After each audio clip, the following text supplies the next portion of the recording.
Welcome to the Great Detectives of Old Time Radio. From Boise, Idaho, this is your host, Adam Graham.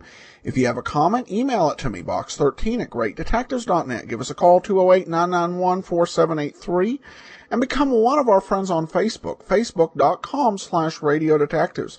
I encourage you to support our listener support campaign. Thank you to everyone who has donated.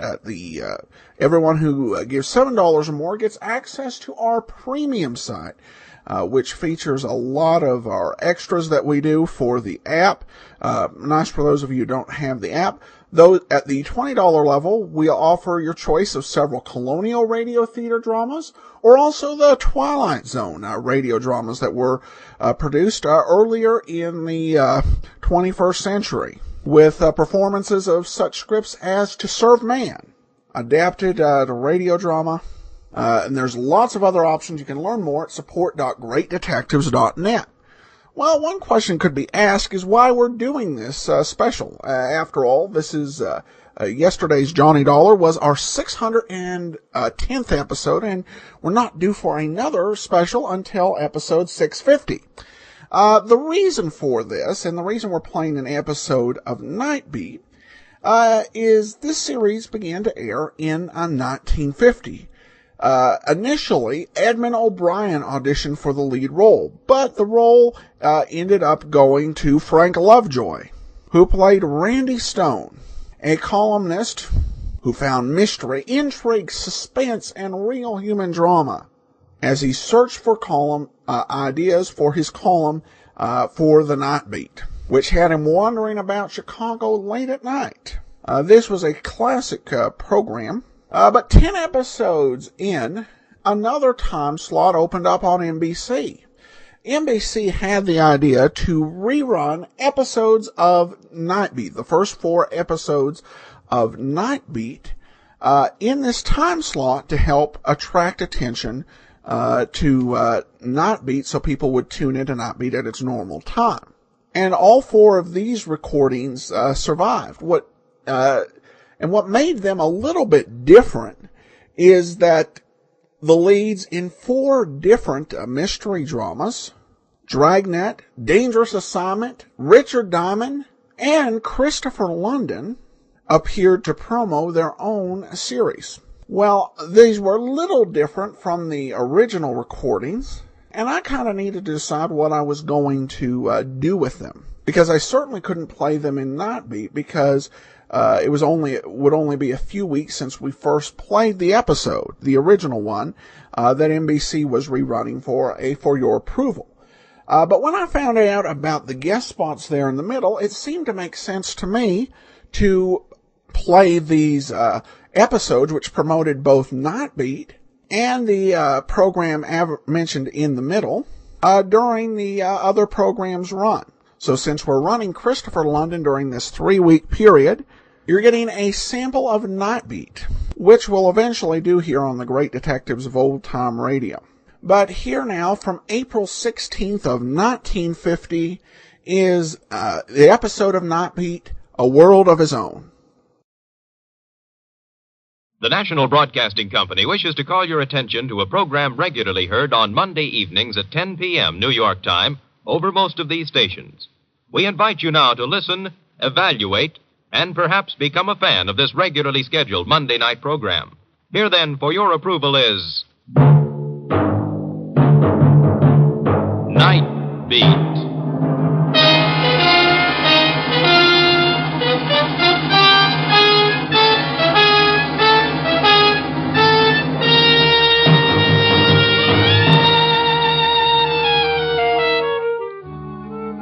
Hi, this is Randy Stone.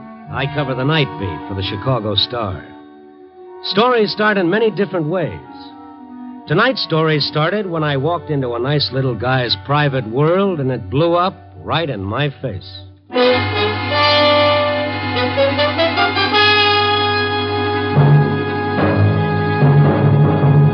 Nightbeat, starring Frank Lovejoy as Randy Stone.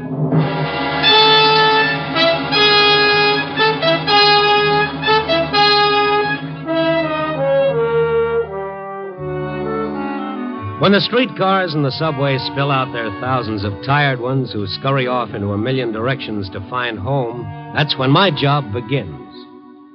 I start walking, looking for my story so that you can read about it in your morning newspaper and feel good because it didn't happen to you. Tonight I got my story fast, just walking down Madison Street, west away from the center of things.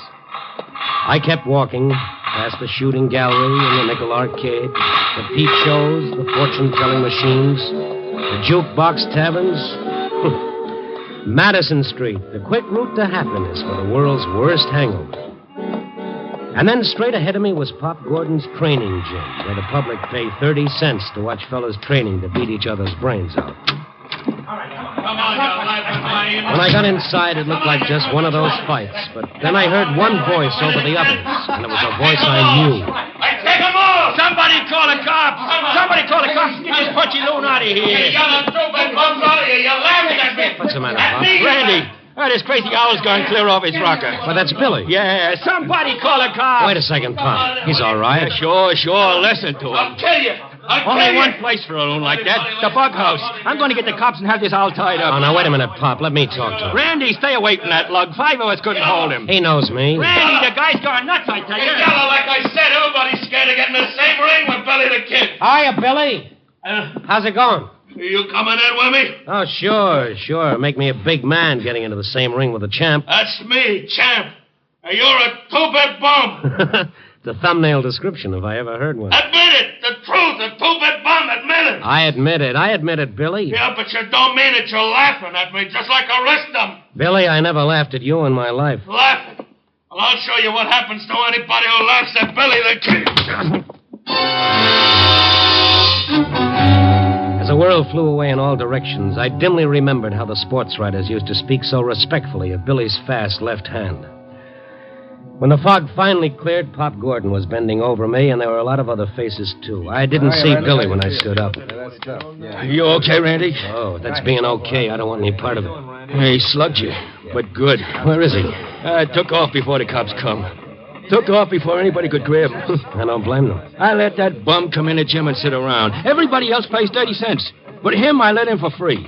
And what's he do, huh? He busts loose and blows his top. Why? What happened? I don't know. Tonight I catch him putting a bite on my customers. 2 bits here, a dime there. Billy was panhandling? Sure, like I said. I didn't like it, so I tell him. And then what? I don't know. I'm over at the other side of the gym. I hear somebody laugh, and the next thing I know, the owl's swinging like a windmill. He's going to kill everybody just for being around. He ought to be tied up. Oh, just like that, huh? He ain't safe. You want the Black Mariah to come around and cart him away like a load of rubbish? But for his own good. Oh, Pop, remember when he was champ? He packed him in every club where he fought. He had $1 or $5 for anybody who held out a hand. So? What are you getting at? Well, now he's got no one, Pop. Now he's out in the cold. Yeah, I'll forget the cops. Well, we still got to put him away. Yeah, sure, but let's do it as painless as possible. I'll keep him with me tonight, and then tomorrow... You going after him? Which way'd he go? Straight up the street. But watch out, Randy. He blows his lid and you can't... Oh, don't worry. I don't want any rematch. I'd like to know why he blew his lid in the first place and my jaw in the second place. I'd known Billy a long time. He was a sweet, gentle little guy who always seemed to be living in a world all of his own. A world that nobody else knew about and cared less. And now he was in trouble. In his mood, he might hurt someone, or worse, he might get himself hurt. I must have walked for half an hour before I finally spotted him standing on a corner. I stopped and watched him for a couple of minutes. I watched his hesitant, embarrassed panhandling. And then I walked over to him slowly. Hello, Billy. What? Hiya, Randy, old pal. I ain't seen you for a couple of weeks. Where you been keeping yourself, huh? You haven't seen me for a couple of weeks? Yeah, I thought maybe you forget an old pal, huh? No, you're not the kind of fella forgets, champ. What was the trouble back at the gym? Jim? What Jim? Pop Gordon's. Pop's place? Yeah. Well, let's go. I gotta help Pop. He's a good Joe. He never charges me nothing to get in. Now, hold it a second, Billy. Yeah? Weren't you at the gym tonight? Oh, no, not tonight. I've been here. And you didn't, massage my chin? What? You giving me a rib? What you looking at me like that for, Randy? Forget it, Billy. You was just ribbing, huh? Oh, sure. Just kidding. I like ribs. Not giving the hot foot, nothing like that, but funny ribs that don't hurt nobody. Oh, sure. Can I ask you a $64 question? Sure not. You ask me anything, Randy, anything. I've never seen you ask for a touch before. But you seen me doing it? Uh-huh. I ain't never gonna do it no more, Randy, but I got it tonight. I gotta get a few bucks, maybe 15. I already got $2 and maybe 15. Why do you need $15? Well, I gotta get a new suit. A new suit? What's so special about tonight, Billy? There's something I gotta do. I gotta do, Randy. I gotta have $15. I heard them scarps. Hey, that's you, Randy? Yeah. Oh, Sullivan? I know, Randy. Don't let him pick me up for panhandling, please. Will No, you? I won't, Billy. Now you wait here. Yeah. I'll be right back. Oh, okay. That's Billy back there, isn't it? Yeah, that's right, Sullivan. Why? Heard you had a little trouble with him back at the gym. Maybe we ought to put him in a tank for the night to keep him out of trouble. Oh, look, Sullivan. He's going away tomorrow for a long time. Oh, like that, eh? Yeah, that's it. This is his last night out. I see. Okay, that's the way I do it myself. See you around, Randy, but keep an eye on him. Yes, I'll watch him like a hawk. Thanks, Sullivan. So long.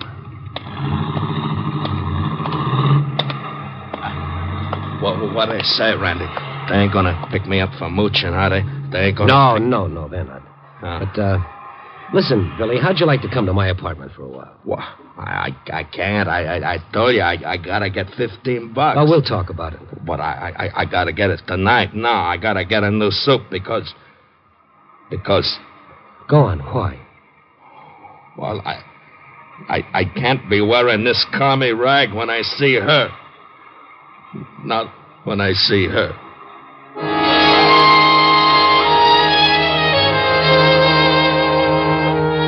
I didn't know what he meant, but whatever had made him go crazy at the gym, whatever had made him hit me was tied in with her. Who she was, I didn't know. I wasn't sure that he knew. I finally talked him into going to my place, and when we went in, I watched that slow, gentle smile come over his face. Hi. This place is A number 1. Yeah. Sit down, Billy. I ain't got much time. Oh, just a couple of minutes. Yeah. Oh, okay. I'm awful tired, Randy. Seems like a lot of things happened tonight. I'm kind of tired. Want a drink, Billy? Oh, no. I never touch it. You know that. Yeah, and you never panhandled before. I ain't gonna do that no more either. Just tonight, Randy. I never bummed from nobody. I paid my own way. That's why I want to know why you're putting the bite on people tonight. I ain't gonna tell you. You'll laugh. No, I won't laugh. You will. Somebody else laughed when I told it. Somebody else laughed.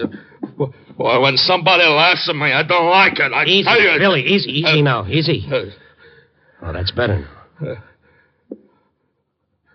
Randy, I tell you, I gotta get $15.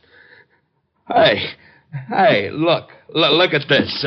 What's this, Billy? I cut it out of the paper today. I seen it. You take a look at it. You read what it says. Mrs. Walter Compton and her husband. Yeah. Go on. There's more. The prominent society leaders of New York will be in town tonight. They're staying at the lake shore. I can't go there in this crummy rag. Why do you have to see her? Well, I gotta tell her something. It's getting late, Randy. I gotta get going. I'll lend you the $15, Billy. You? Oh, no. I pay my own way. Well, you pay it back whenever you get a job. I don't want no handouts. Just a loan, Billy. It's a loan. But... thanks, Randy. You're a champ. Now, tell me why you've got to see her. You ain't gonna laugh. I can take anything but that, anything. I won't laugh, Billy. No, I guess you wouldn't. Okay. You remember once I was champ? Everybody knows that you were champ. Now, what about her, Mrs. Compton? Yeah. Well, it's one night after a fight. I ain't a champ yet, but I'm punching right to the top, see? Okay, but this one fight, she ain't there. So I go to see her at her place. She's there. She's there when I walk. Who's that? Me, Billy. Where are you?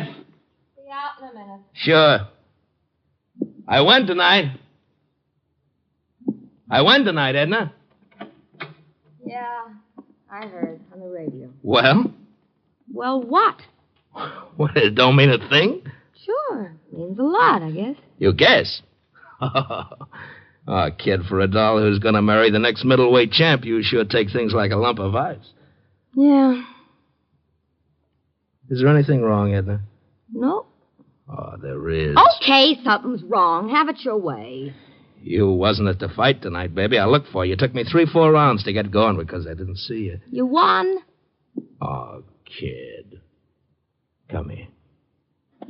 Look at me. Sure. The eye got torn open again, huh? Oh, it's nothing. Collodion fixed it. Collodion fixes everything, huh? Get cut up, use collodion. It's nice. It puts you all together again. How long do you think you'll stay together? Oh, what's eating on you, honey? The last 2 or 3 weeks. The last 2-3 weeks. The last 2-3 years. Yeah, that's right. I hate it. Hate what? Oh, shut up. Oh, kid, what's wrong? You and me. But I don't get it. The only thing you do get is a measly few bucks for getting your head knocked off. But I'm a fighter, honey. You're a fighter, all right, fight. But count me out. What? Oh, now, wait a minute. I've been waiting for him to carry you home. Me?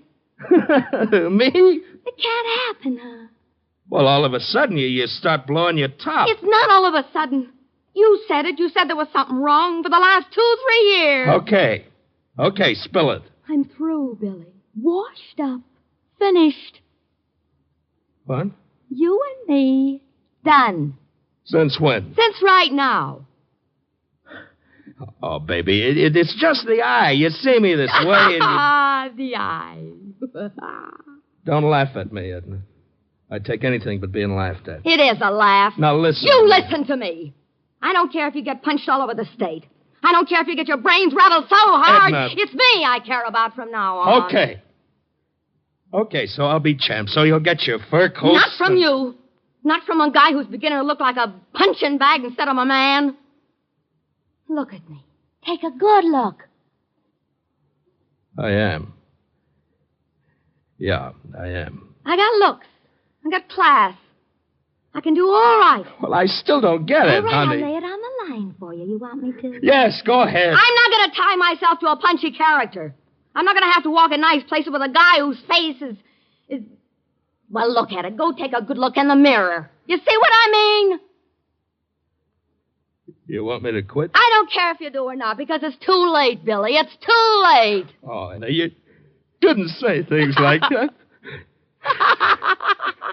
Edna, please don't laugh at me.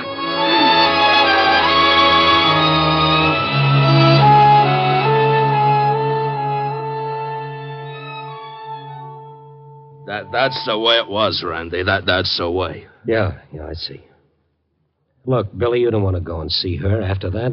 I tell you, Randy, I gotta see her. There's something I gotta tell her. And it's gotta be tonight because tomorrow she'll be gone. Billy, how do you know that she'll see you? Oh, I know. I know because there's something I ain't told you. Something I ain't never gonna tell nobody. And Randy, please don't try to stop me. Please don't let anybody try to stop me because if I do, I'll kill him.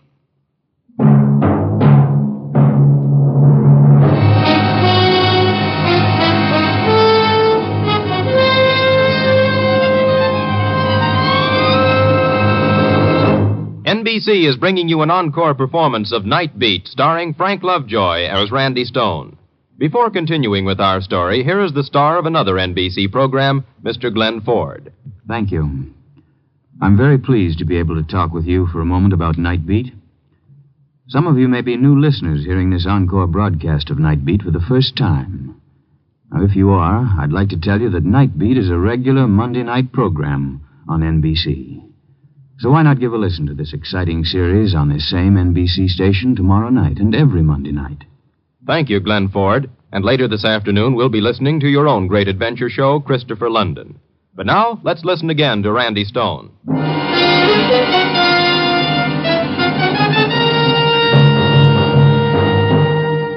Billy said he'd kill anybody who'd try to stop him from seeing Mrs. Walter Compton. I looked at his scarred face and into his eyes. A wild fever you see in the eyes of a dog everyone says is mad, but only wants a drink of water. And then... I guess I shouldn't have said that, Randy. Billy, why do you want to see her? You don't understand dames, huh? No, my mother never told me. Well, she gives me the brush, see? Like I tell you, she gives me the brush. But she does it for me, see? She don't want me to get my brains knocked out, see? Yeah, I'm beginning to see, Billy. Sure. But me, I got no sense. I don't see it her way, so I let her walk out and I don't see her no more. That is not until I get hold of that paper today. And tonight you want to see her.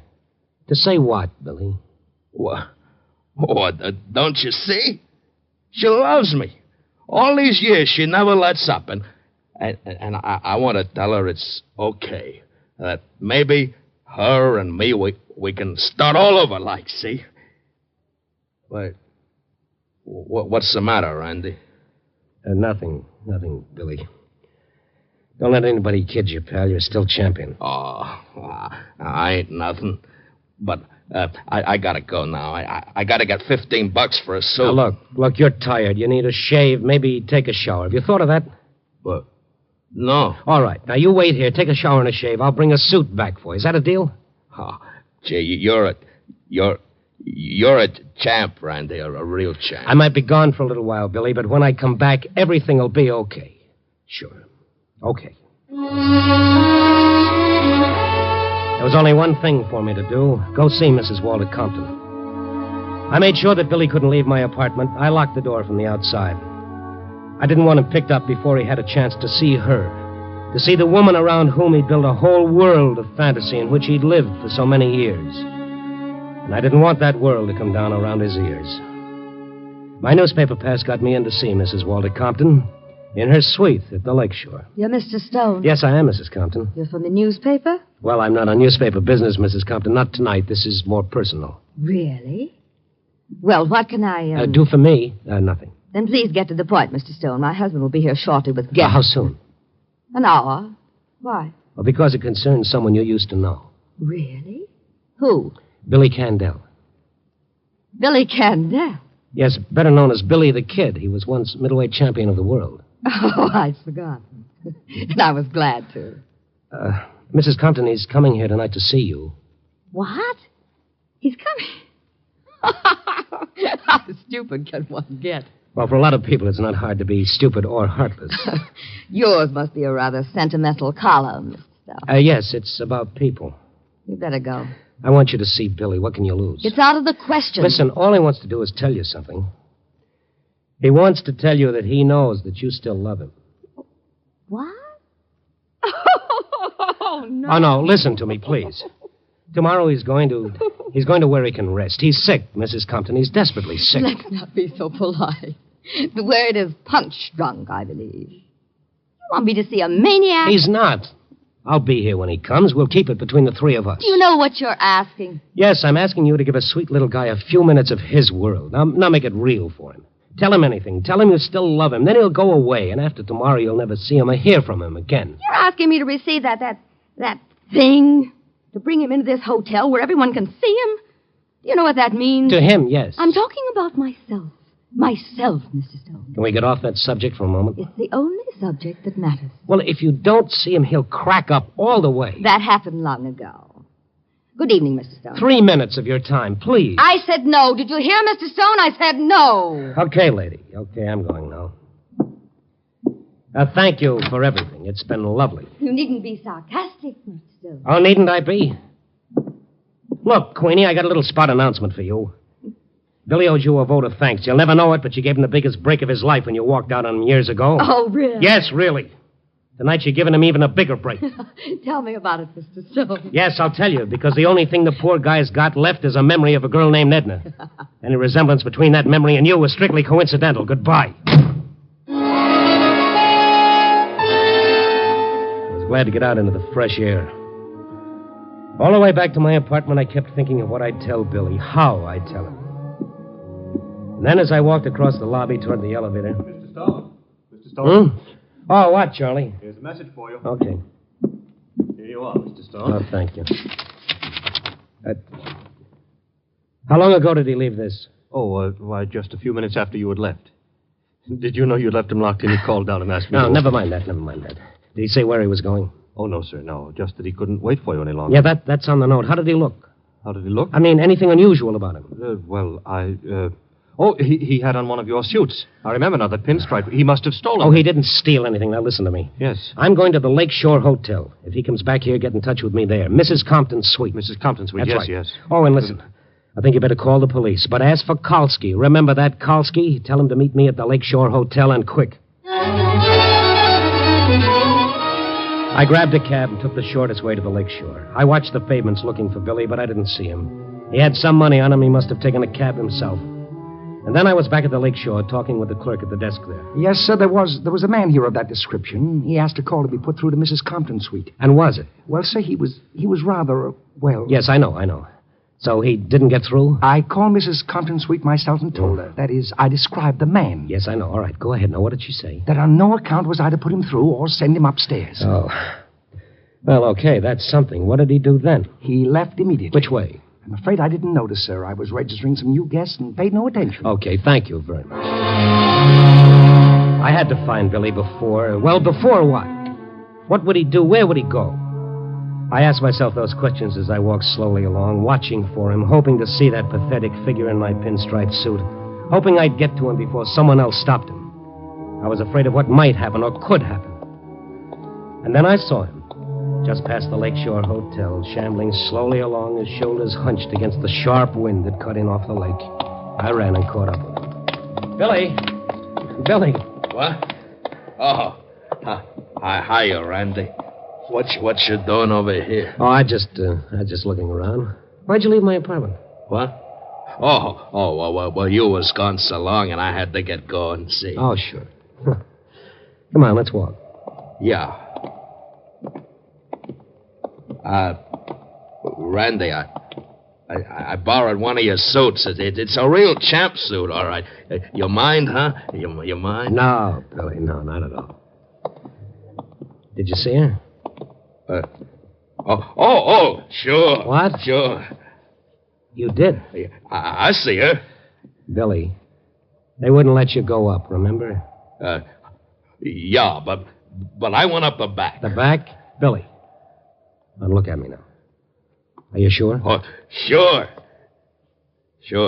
And she still loves me, Randy. I said everything was okay. She's crazy about me like she always was. What did she tell you? Oh, she didn't want to talk to me. You know how she is. But then I told her I love her, and she loves me. And, Billy. And Billy? Yeah, I'm tired. Lots of things happened tonight, Randy. Lots of things. Yeah, I know. What do you say we stop someplace for coffee? Yeah, I like that. I'm tired. When I get rested real good, I'll go back to see her. Her and me, we'll start over again. Hey, Randy, this is where she lives, you know. Yeah. Hey, look, Randy, I gotta see her once more. Maybe she'll talk to me this time, huh? No, not tonight anymore, Billy. I want her to talk to me. She won't. Yes, she will. She loves me. Billy, listen to me. You let me go up there first. I'll talk to her and fix everything, okay? Tell her not to act like a kid. Tell her to talk to me, huh? Yeah, sure, I'll tell her. Now, you wait. Hey, Stone. Kalski? You put in a call for us? Yeah, but it's okay now. I found him. What'd you call the cops for, Randy? Oh, Kalski's not a cop. He's a pal of yours. He thinks you're the greatest fighter that ever lived. Oh? Always wanted to talk to you about your big fight. Oh, sure. But we're busy now, Kolsky. You talk to you about it later. I gotta see somebody. Billy, I promised you I'd see her, remember?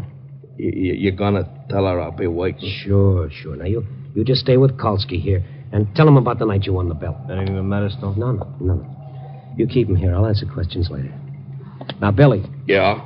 Promise me that you'll stay right here. You won't stay long, huh? Just tell her she loves me. And I want her to talk to me. Yeah, that's all. Now, you wait here.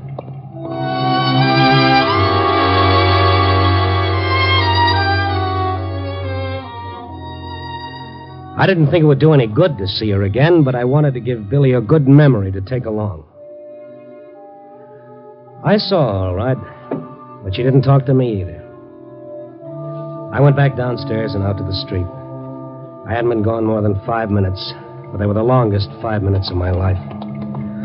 Brother, I was beat. Hey, Randy, you see her, huh? You see her? I saw her, Billy. What does she say, huh? You tell her what I said? I told her. Hey, Stone, how long does this go on? This is a prowl car, not a bus. We're coming along with you. What's the idea? You getting back, Billy? Yeah. I'm kind of tired.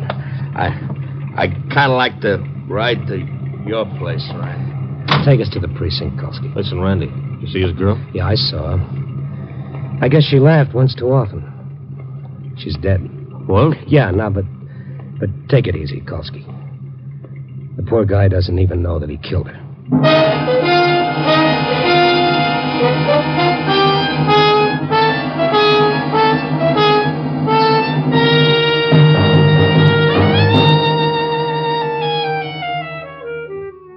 4 a.m. and the lights are going out all over the city, even those neon signs on Madison Street. I've got to write my piece and put it in the slot, but what can I say? A story of one-sided love? Well, if that's what love does to you, then I'll stick to pinochle. It's a funny thing about love, isn't it? You let someone get up and talk about hate, and he's hailed as a new leader. Let him speak of love, and he's ridiculed, spat upon. Yes, or even nailed to a cross. Love is the sweetest thing of it the birdies sing. Yeah. Copy, boy.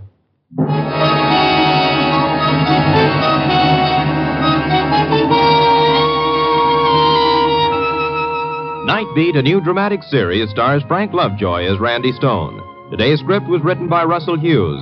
Nightbeat is edited by Larry Marcus and directed by Warren Lewis. Music by Frank Worth. Portions were transcribed. The part of the prizefighter was played by Bill Conrad. Others in the cast were Lorene Tuttle, Larry Dobkin, Charles Seal, and Joe Forte. NBC has presented for your approval a special edition of Nightbeat to acquaint you with this regularly scheduled Monday evening program. Listen then tomorrow night, when again you will hear Frank Lovejoy as Randy Stone on Nightbeat.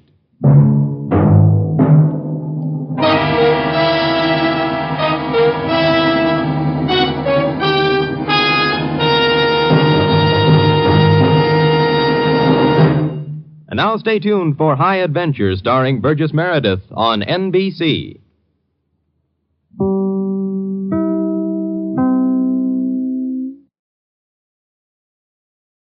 Welcome back. Well, a very sad, melancholy episode. What's really noteworthy about this to me, and what I did not pick up the first time I listened to this episode, is who was playing the role of Billy. It was William Conrad. And this was a very different role for Conrad. Usually when we hear Bill Conrad in these episodes, last time, for example, was in episode 605. He was playing a hard-nosed police officer. Or more often, we'll hear him as the heavy. Here, Conrad shows some real versatility in taking on this role of Billy the Kid, and did a great job just establishing this sympathetic and very wounded individual. So a very nicely done piece of drama here. Great acting by Bill Conrad. A little less mysterious than some other episodes of Nightbeat. But it gives you an idea of what you have in store when we actually get to that series. All right.